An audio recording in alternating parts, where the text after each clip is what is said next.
Muy buenas a todos, ¿cómo andan? Les doy la bienvenida a Historias para un Café. Comenzamos con una semana nueva para el canal, la Semana de la Historia.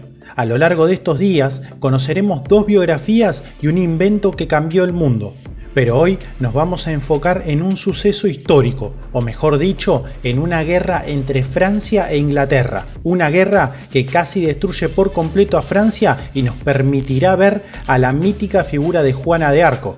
Vamos a meternos de lleno en la historia de la Guerra de los 100 años. Por supuesto que si el contenido del canal te gusta, estás más que invitado a ser parte de la comunidad. Por un lado, ayuda a este espacio a seguir creciendo y por otro, a vos te mantiene al tanto de los nuevos videos que se suben cada semana. Vamos paso a paso con este video porque no es fácil entender la Guerra de los 100 años, particularmente por la cantidad de intérpretes que posee. La Guerra de los 100 años enfrentó a Francia e Inglaterra entre 1337 y 1453, convirtiéndose en el conflicto bélico más largo que ha conocido Europa. Durante estos 116 años, las largas y agotadoras campañas desarrolladas siempre en suelo francés se alternaron con treguas y largos periodos de paz. La contienda acabaría forjando la identidad de las naciones francesa e inglesa. El origen del conflicto hay que buscarlo en los complicados lazos familiares entre las dinastías reales europeas y las no menos enrevesadas relaciones de vasallaje que se establecieron durante la época feudal. Los Plantagenet, la casa real de origen francés a la que pertenecía Eduardo, reinaban en Inglaterra desde 1154 y ostentaban, entre otros, el título de duques de Aquitania, el sudeste de Francia, cuyo señor era vasallo del rey de Francia. Además, la madre de Eduardo III, Isabel de Francia, era hija de Felipe IV y hermana de Luis X, Felipe V y Carlos IV, los últimos reyes franceses de la dinastía Capeto. En 1328, Carlos IV murió sin descendencia y se abrió la cuestión de su sucesión. Felipe de Valois, primo del último Capeto, se impuso a Eduardo III de Inglaterra. Eduardo III reconoció el nombramiento y llegó a prestar dos homenajes a Felipe VI de Francia, reconociéndolo como su señor feudal en 1329 y 1331. Eduardo III era un rey poderoso y respetado. Coronado en 1327, había restaurado la autoridad real en su país al que había convertido en una potencia europea.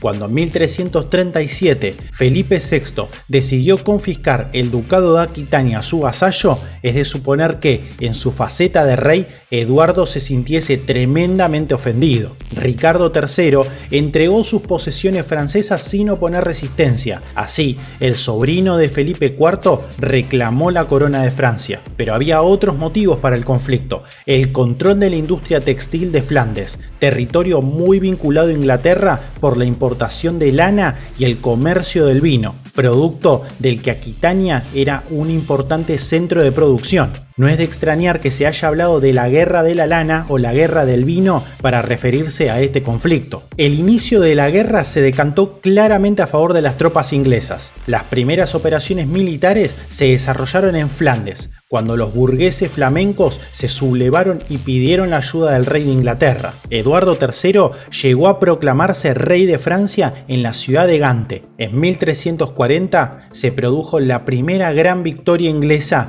en el puerto de la Esclusa, donde la flota francesa sufrió una severa derrota a manos de la armada inglesa. A partir de 1342, el teatro de operaciones se desplazó con motivo del conflicto sucesorio del Ducado de Bretaña, donde Inglaterra apoyaba a Juan de Montfort y Francia a Carlos de Blois. En 1346, Eduardo III desembarcó en Normandía e inició una expedición en la que obtuvo importantes victorias en Caen o Crécy, seguidas al año siguiente por la toma de Calais, que permanecería en manos inglesas más de 2 siglos. Los primeros embates de la peste negra paralizaron las operaciones militares unos años. La desconocida enfermedad requirió de la atención prioritaria de ambos países. Esto hasta que los efectos más mortíferos de la primera oleada disminuyeron. A partir de entonces comenzó un periodo de hegemonía militar británica. El declive francés se vio agravado por la muerte de Felipe VI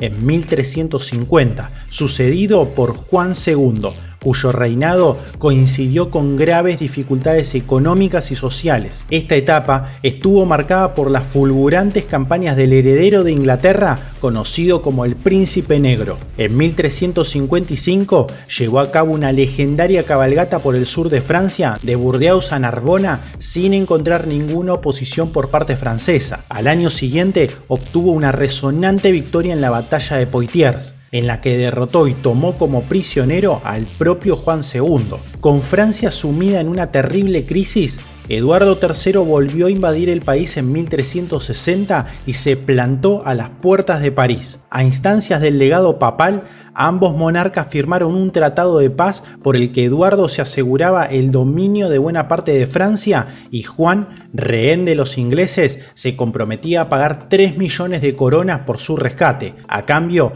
Eduardo III renunciaba al trono de Francia. Tras la muerte de Juan II, Carlos V de Francia heredó un reino en quiebra, pero contra todo pronóstico consiguió revertir la situación.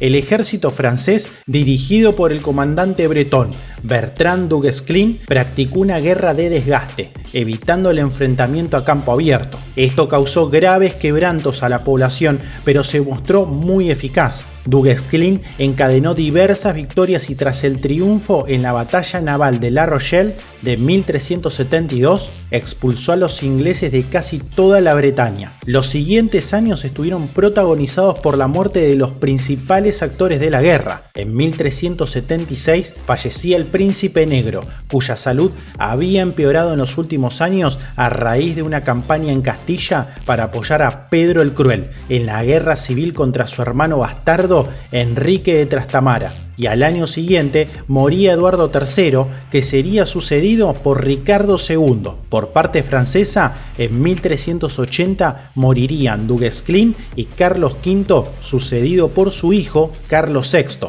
Durante los siguientes años se firmaron una serie de treguas y tratados de paz que parecían encaminar la guerra hacia su final. Ricardo II y Carlos VI mantuvieron una entrevista personal en la que llegaron a acordar el matrimonio del primero con la hija del segundo. Por otra parte, los problemas domésticos hicieron que ambos monarcas dirigieran sus esfuerzos al interior de sus respectivos países. Fruto de estas tensiones, en 1399 Inglaterra vivió un cambio de dinastía, cuando Ricardo II fue destronado por Enrique IV, primer rey de los Lancaster. Al acceder al trono en 1415, Enrique V se puso como objetivo reanudar la guerra contra Francia. Las tropas inglesas desembarcaron de nuevo en Normandía, iniciando una expedición que obtendría nuevas victorias. Aprovechando la debilidad del rey francés, se firmó el Tratado de Troyes en 1420, que establecía que a la muerte de Carlos VI, su sucesor en el trono de Francia sería Enrique V de Inglaterra, que se casaría con la hija del monarca francés para sellar el pacto. De manera imprevista, ambos reyes murieron en 1422 en el transcurso de pocos meses. El nuevo soberano inglés, Enrique VI, se proclamó también rey de Francia, lo mismo que el delfín de Carlos VI, Carlos VII, que no renunció a sus derechos sucesorios. Los ingleses se lanzaron de nuevo al ataque en tierras francesas y en 1428 pusieron cerco a la ciudad de Orleans. Carlos se hallaba completamente abatido y todo parecía indicar un futuro de indudable color inglés, hasta que apareció una figura que cambió la historia: Juana de Arco. Juana era una joven campesina que en 1429 consiguió entrevistarse con Carlos y le explicó que Dios le había encomendado la misión de ayudarlo a arrojar a los ingleses fuera del país. Carlos le entregó el mando de un ejército de socorro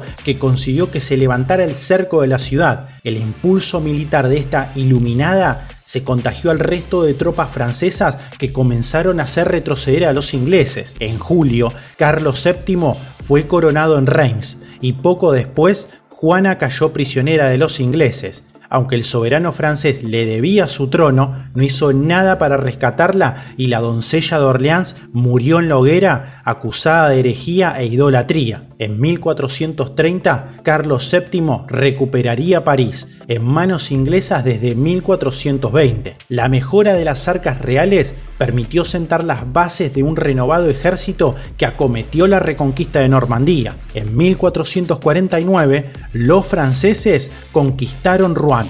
En 1451 se hicieron con Burdeos y Bayona y en 1453 obtendrían una gran victoria en la batalla de Castillón. Este triunfo supuso el derrumbe del dominio inglés en Francia y acabó formalmente con la guerra que habían comenzado 116 años antes Eduardo III y Felipe VI. Espero que el video te haya permitido conocer mejor la historia de la Guerra de los 100 años. De ser así, me podés dejar un pulgar arriba y suscribirte, que me ayuda mucho. Esto ha sido Historias para un Café y nos veremos pronto. Hasta luego.